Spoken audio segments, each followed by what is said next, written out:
malu gitu loh. Tudingan tentang fair play digubris pun enggak, dijawab pun enggak, direspon pun enggak oleh AFF. Sama seperti PSSI yang mengabaikan surat protes gugatan fair play Persipura. 3 surat dalam 3 bulan yang juga diabaikan oleh PSSI.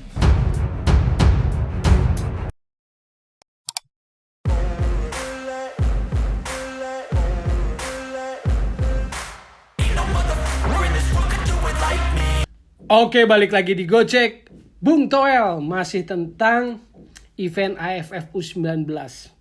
Closing lah. Komentar tanggapan terakhir dengan apa yang terjadi di Piala AFF U19. Kalau kita bisa berpikir tenang, berpikir jernih dan jujur, sungguh seharusnya kita malu. Seharusnya kita malu dari ujung event AFF U19 ini. Rasanya sepak bola kita mendapatkan malu. Kenapa begitu? Sekali lagi kuncinya kalimatnya adalah kalau kita bisa jujur, tenang, objektif dan berpikir jernih, maka kita harusnya malu dari ujung AFF U19 ini. Kenapa? Yang pertama, jauh-jauh hari pelatih Sinteyong sudah menetapkan target juara.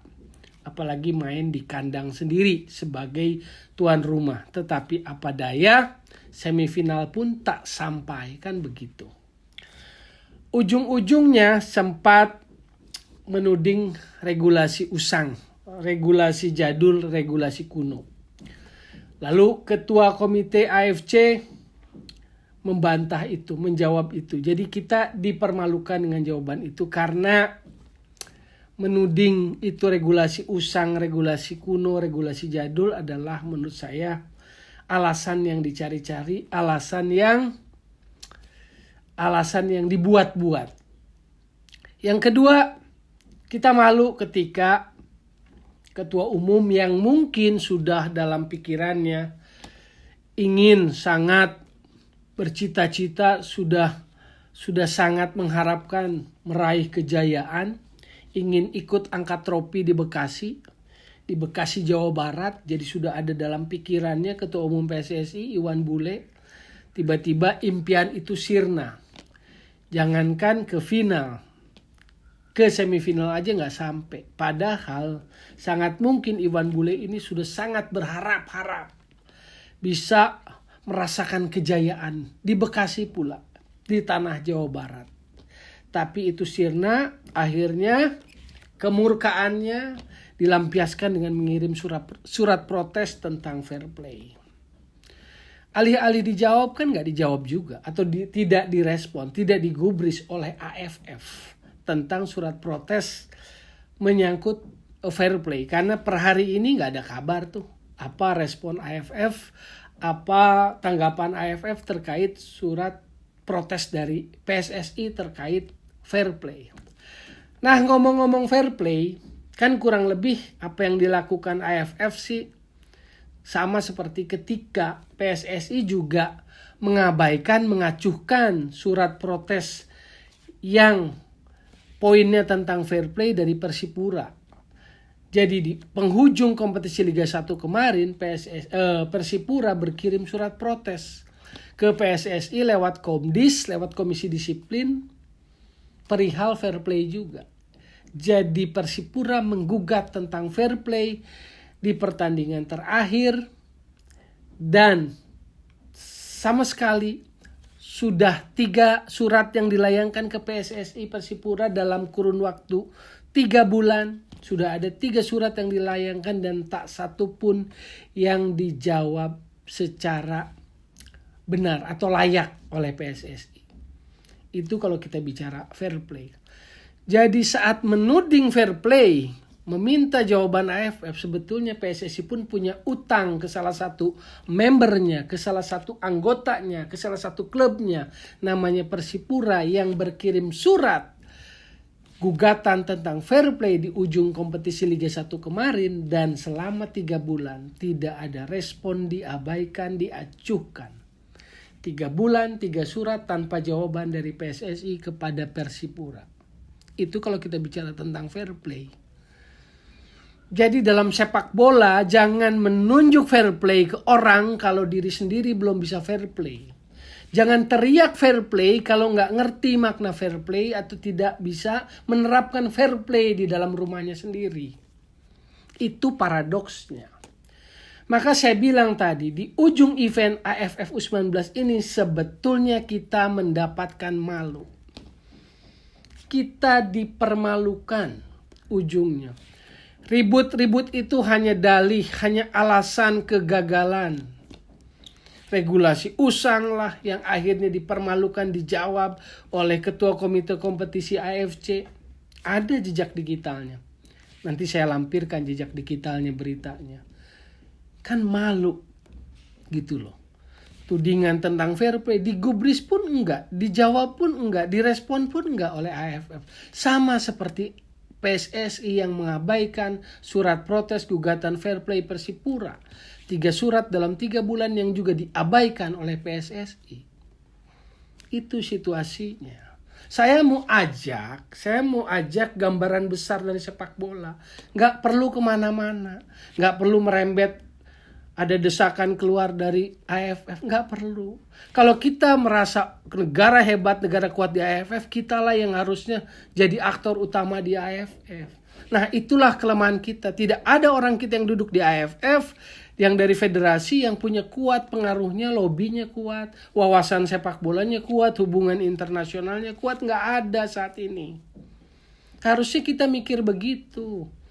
Bukan marah-marah nggak karuan kemana-mana. Yang akhirnya terus terang aja, saya mau bilang, diketawakan sama kolega-kolega sepak bola ASEAN sekali lagi. Ujungnya dari AFF U19 yang berlangsung di Bekasi, Jawa Barat ini, sebetulnya kita hanya mendapatkan malu saat ini sebagai insan sepak bola. Kalau kita paham sepak bola, kalau kita mau berpikir jernih, mau berpikir jujur, mau berpikir objektif, kita mendapatkan malu. Bayangin, final Laos lawan Malaysia.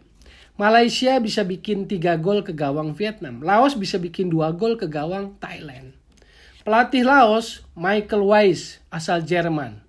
Tapi nggak ada apa-apanya dibandingkan Shin Tae-yong yang sudah sampai di Piala Dunia 2018. Pelatih Malaysia, Hassan Shazali Waras. Bukan apa-apa juga, bukan siapa-siapa juga dibandingkan Shin Tae-yong. Tapi Hassan Shazali Waras, Malaysia bisa pimpin pasukannya bikin 3 gol ke gawang Vietnam. Michael Weiss, pelatih dari Laos, bisa pimpin anak asuhannya Laos bikin 2 gol ke gawang Thailand. Shin Tae-yong nggak bikin gol. Anak-anak asuhan Shin Tae-yong nggak bikin gol ke gawang Thailand dan Vietnam. That's it the point. Itu poinnya. Kalau kita ingin mengembangkan, meningkatkan kualitas sepak bola, maka kualitas itu yang pertama kita harus jujur. Itu yang harus kita jujur. Kalau kita ingin hebat di Asia Tenggara, kita harus jujur dengan hasil itu. Kita harus lampaui, kita harus atasi Vietnam dan Thailand. Jangan repot banyak dalih yang sebetulnya buat orang-orang bola yang lama berkecimpung di bola ditertawakan.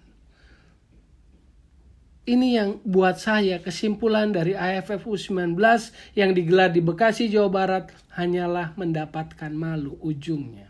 Buat yang bisa berpikir waras, berpikir jernih, berpikir sepak bola dan jujur. Karena itu yang hilang dari sepak bola kita. Kejujuran, integritas kita kehilangan.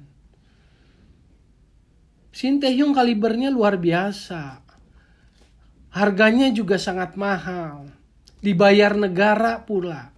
Tapi jangankan juara, semifinal AFF 19 pun kagak. Nggak sampai. Michael Weiss Laos bisa bawa anak asuhannya ke final. Hassan Shazali Waras bisa bawa Malaysia ke final. Dan kaliber mereka bukan siapa-siapa dibandingkan Shin Tae-yong. Ini yang harusnya jadi introspeksi. Ini yang harusnya jadi cara berpikir. Jadi keberhasilan Laos dan Malaysia ke final itu mempermalukan kita. Laos untuk pertama kalinya ke final AFF U19. Malaysia memang dari 2017-19 memperlihatkan progresnya di AFF U19. Runner up 2 kali di 3 episode terakhir, juara sekali. Tapi kalau Laos, maksud saya ke situ poinnya. sebagai orang bola, yang cinta bola, yang ingin kualitas sepak bolanya naik, jangan kemana-mana, jangan mau diseret kemana-mana oleh elit politik, oleh elit sepak bola kita yang aromanya banyak gitu loh. Yang udah kebelet pengen juara tadinya di Bekasi, tapi nggak kesampaian. Ingin ikut angkat trofi di Bekasi, tapi nggak kesampaian. Saya tanya, tudingan fair play itu digubris nggak sama AFF? Tidak.